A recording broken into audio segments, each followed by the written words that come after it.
Monsieur le Président, chers amis, Sion, la petite ville aux toits bleus, comme l'écrivait Maurice Zermatten, a connu un développement économique, social, industriel, culturel, remarquable et remarqué. Sion est aimé,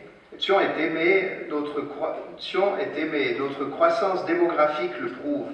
La capitale du Valais, aujourd'hui, n'est qu'harmonie. Pourquoi est-ce ainsi? La réponse est simple et doit être répétée pendant cette campagne électorale. S'il fait bon vibration, c'est parce que les responsables politiques démocrates chrétiens ont su prendre les bonnes décisions au bon moment. Félix Caruso a préparé l'arrivée de l'autoroute. Gilbert Debon a percé le tunnel de Plata et fait venir la Souva.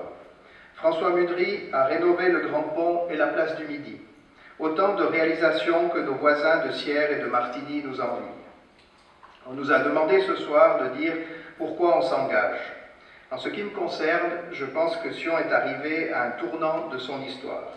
Le conseil municipal, qui sera élu cet automne, va dessiner les premiers traits du visage de notre cité du XXIe siècle. Il y aura le projet Aglo-Sion, qui va améliorer la mobilité des personnes qui vivent, travaillent ou qui viennent étudier à Sion. Il y aura l'espace cours de gare qui va être construit et dans la foulée, les berges du Rhône vont être totalement sécurisées et réaménagées.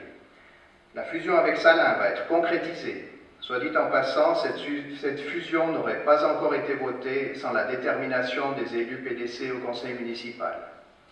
Et enfin, les grands travaux du centre-ville et de la vieille ville étant quasiment terminés, avec le succès que l'on sait, l'effort va à présent être concentré sur les quartiers pour les doter de davantage d'espaces conviviaux. C'est dans cette tradition d'élus démocrates chrétiens de Sion que nous nous inscrivons et c'est pour ces grands projets que nous nous engageons.